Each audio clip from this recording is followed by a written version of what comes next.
make you nervous. A tragedy, I'm a beautiful disaster. A reckoning, you wonder how I got this way. Hi guys, so in this video I wanted to document just for myself, but I'm sharing it with you, this aspect of my case. And so I just put an article over on Substack. It's called, "Why Did France's Minister of the Interior, Monsieur Bruno Retailleau, ignore my appeals? A double standard in French immigration policy," and the subtitle is "Expelled for Being Too Poor. But what happens to my social contributions I paid for 13 years?"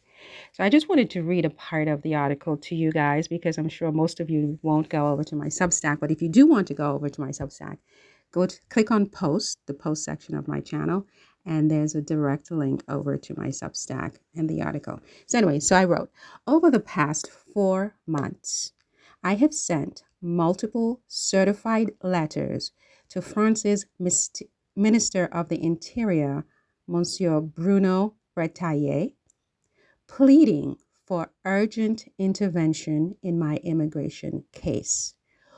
All my requests went unanswered. The silence is deafening."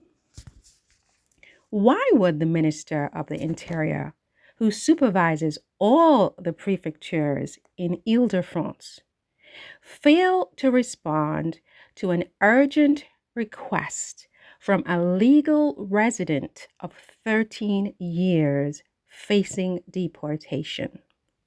Does this mean he agrees with the prefecture's decision?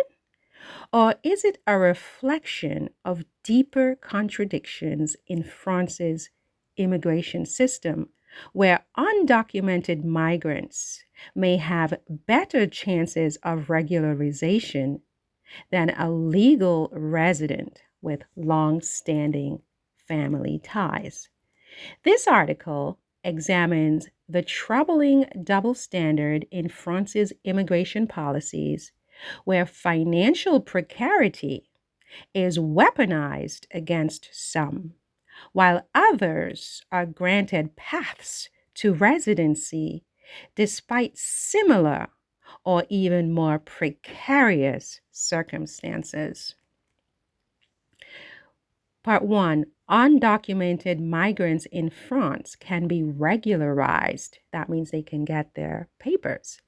But a long-term legal resident like myself is deported. So, the admission exceptionnel au séjour, called AES, introduced by the Manuel Valls circular. Valls, I think, was a prime minister in France. Correct me if I'm wrong, if you're French. Manuel Valls circular has allowed thousands of undocumented migrants, people who were here illegally in France, to gain legal residency each year, often after just 5 years of presence in France. The recent Bruno Retailleau, the Minister of the Interior, the current Minister of the Interior of France, his recent circular has made this process stricter, extending the requirement to 7 years, so that an undocumented migrant must have been in France for 7 years in order to gain regularization of their status. But the core issue remains. Undocumented individuals have been given a pathway to regularization on humanitarian and economic grounds, acknowledging their presence in France and contributions to the French economy. So why is a legal resident like myself, who has spent 13 years working and contributing to social charges and who has been in this country legally for 13 years, why am I being expelled for insufficient revenues, which means I'm too poor to stay, right? If a 5-year undocumented worker can qualify for residency under AES in France. Why am I a 13-year legal resident given no consideration? If the justification for AES is economic contribution to France over 5 or 7 years, why does my long history of working and contributing in France for 13 years, why does that count for nothing?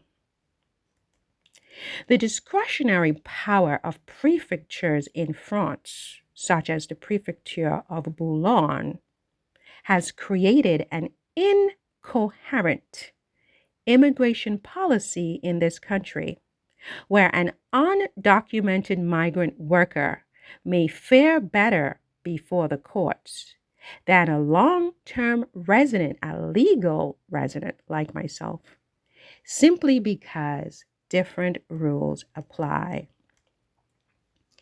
The minister's silence, does it signal approval with the prefecture or indifference to my situation? As the head of the Ministry of the Interior, Bruno Retailleau oversees all prefectures in France. It is his role, to my understanding, to ensure fair and consistent application of immigration laws. Yet for the past 4 months, I submitted official requests to his office, both by certified mail and by email, explaining that I needed his urgent intervention in my case. To date, I have received not even one response. Did he approve of my expulsion and is simply ignoring my pleas? Or did my case not matter because I am neither a high profile asylum seeker nor an undocumented worker eligible for special consideration? Or maybe it's just because I'm American. I don't know. The silence of the Minister of the Interior and all other authorities is telling. I even sent a letter to French President Emmanuel Macron that has so far gone unanswered. It suggests that for some immigrants, like myself, there is no recourse, not even the courtesy of an answer. You guys, I'm going to run out of space on this, but I'm going to try to do one more section. And if you want to read the rest, you have to go to the Substack. So point 3, who deserves residency in France? The hidden economic and social criteria. So France's immigration system increasingly favors certain types of migrants over others based on shifting economic and political interests. The Minister of Economy, Monsieur Eric Lombard, recently acknowledged that France needs labor migration, even as the government tightens rules. Meanwhile, sectors like hospitality and construction rely on undocumented workers, with restaurant unions openly opposing stricter immigration rules. This creates a paradox, you guys. I have to stop here. You've got to check it out on my Substack. I make you nervous, a tragedy. I'm a beautiful disaster, a reckoning. You